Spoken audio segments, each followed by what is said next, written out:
टूटते बिखरते तो बस एहसास हैं, हम क्या करें साहब, हम तो केवल बेशरम और बदमाश हैं। ये कहानी उस द्वंद्व की है जो सदियों से चली आ रही है नेकी और बदी के बीच में।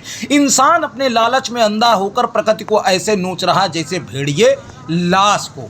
कुछ ऐसे ही खनन माफिया हैं जो बांदा जिले के अंदर नदियों का कलेजा बड़ी बड़ी मशीनों से रोज छलनी करते।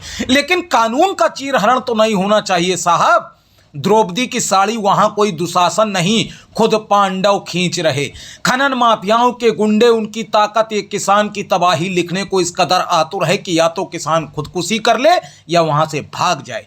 बेचारा अन्नदाता तहसील, थाना, कचेरी हर जगह तो चक्कर लगा आया, लेकिन दबंगों का खौफ या चढ़ावा इस कदर हावी है कि कार्यवाही तो सारी पूरी है, लेकिन धरातल पर नहीं, केवल साहब कागजों पर।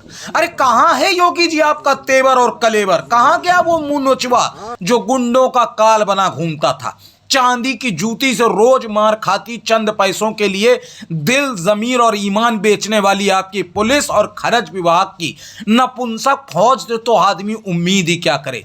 आप जिनके भरोसे पर रामराज है वो आखिर मौन क्यों? क्षेत्रीय जनता का इतना विरोध, फिर भी चंद सड़क छाप गुंडों का ही आतंक। अरे काहे का रामराज? जो एक सामान्य किसान को इंसाफ ना दिला पाए, एसडीएम के आदेश का पालन ना करा पाए, उसे मैं जंगल राज ना कहूं तो क्या कहूं? शर्म करो साहब, शर्म करो।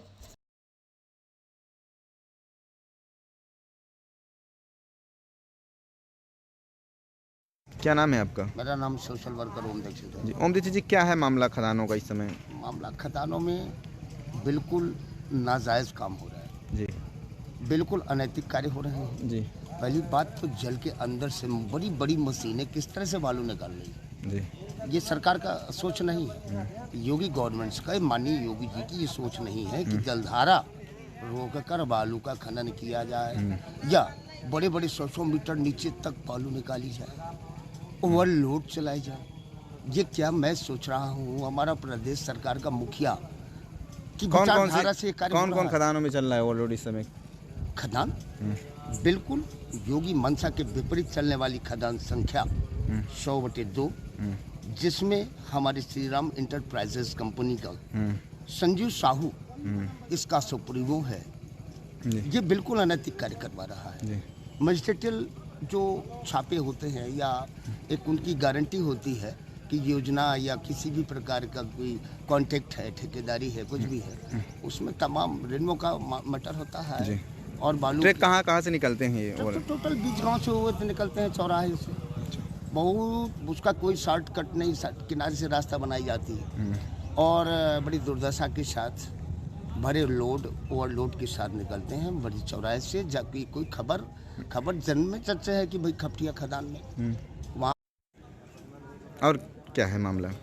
मामला ये है कि देखिए, जैसा मैंने अभी बताया कि ओवरलोड ट्रक अब भी शिकायत मिली तो माननीय तहसीलदार महोदय जी, पैलानी तहसील के जी, आपने छापा मारा। जी, छापा मारा, अब कार्रवाई क्या हुई इसके बारे में मुझे ज्ञात नहीं है, जी, परंतु ये जरूर मालूम है कि जो लाइन ऑर्डर्स है, जो एक नियम कानून के तहत बालू उठनी चाहिए सरकार की अभी गाइडलाइंस के अनुसार तहसीलदार महोदय ने छापा मारा था। तहसीलदार महोदय ने छापा मारा बंधु, शायद मीडिया आउट भी हुआ था। इसमें सीसीटीवी कैमरे नहीं पाए। जी हाँ, बिल्कुल नहीं पाए। ओवरलोड ट्रक भी पाए गए थे।